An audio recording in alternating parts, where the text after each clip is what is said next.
Mismong si Pangulong Ferdinand R. Marcos Jr. ang mangunguna sa pagpapasinaya ng Sorsogon Sports Arena ngayong araw. Ang update kaugnay niyan sa ulat ni Kenneth Paciente live. Kenneth?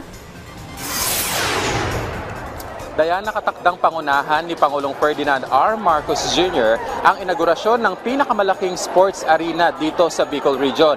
Yan ay dito sa Sorsogon City. Kasabay ng selebrasyon ng ika-50 taong anibersaryo ng Sorsogon ngayong taon, pasisinayaan din ang Sorsogon Sports Arena na pangungunahan ni Pangulong Ferdinand R. Marcos Jr. Inspired ang disenyo ng instruktura sa tanyag na Coliseum sa Roma at may lawak itong 7.1 hectares. Mayroon itong 15 to 20,000 seating capacity at 3-story sports facility para i-cater ang mga manlalaro. Kumpleto ang amenities nito para maging athletics oval. Target ng lalawigan na maging national training camp ang arena para sa mga Pinoy athlete, mapa-local o international competition man.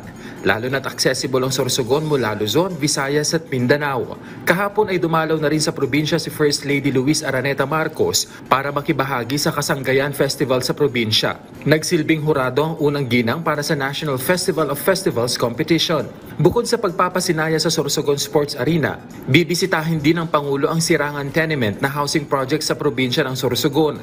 Gayun din ang Sorsogon National Government Center kung saan pwedeng ma-access ang serbisyo ng gobyerno.